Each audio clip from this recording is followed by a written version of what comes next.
Bonjour à tous. Aujourd'hui, nous allons parler du marchand de sommeil. Alors, qu'est-ce qu'un marchand de sommeil? C'est une personne qui va louer un bien à une ou plusieurs personnes, mais dans des conditions de salubrité déplorables, ou tout simplement va surlouer son logement.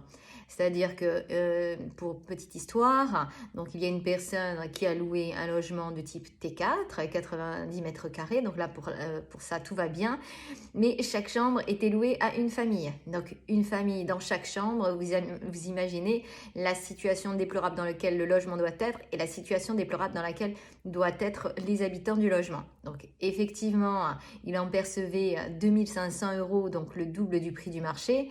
Donc ça, en soi, il n'y a pas de problème par rapport au fait que la personne ait envie de vouloir louer son bien.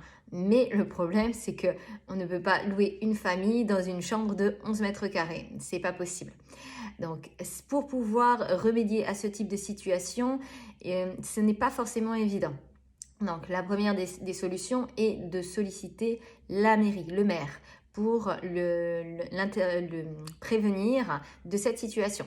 Donc, il y a un employé municipal qui se déplacera, qui viendra voir si l'état du logement correspond vraiment à ce qui a été indiqué par le locataire et voir si le propriétaire répond vraiment à ses obligations.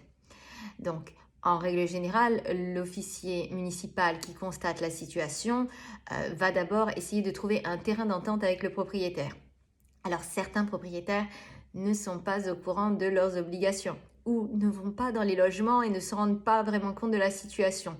Et quand leurs locataires se plaignent de la situation, ils minimisent la chose en se disant que la personne exagère ou voilà, ils se cachent la réalité, ils n'ont pas forcément envie d'outrepasser la loi, mais ils remettent à plus tard des choses qui sont peut-être importantes. Mais il faut quand même prendre en considération que si votre bien se détériore, c'est vous aussi que ça va toucher, c'est votre patrimoine.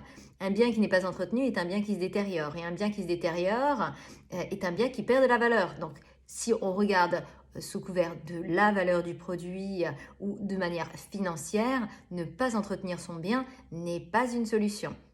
Donc, en règle générale, l'officier municipal arrive à trouver un terrain d'entente et à inciter les propriétaires défaillants à faire le nécessaire.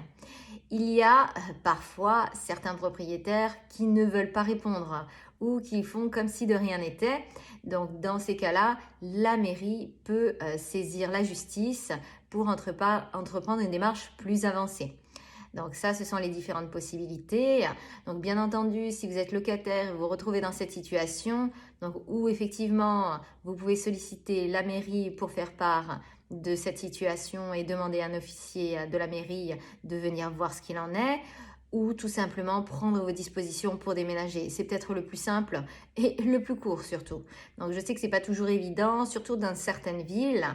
Donc à savoir que certaines mairies en France ont pris leurs dispositions pour mettre en place sur certaines résidences ce qu'on appelle des permis de louer. Donc, mais il y en aura toujours qui arriveront à passer entre les mailles du filet.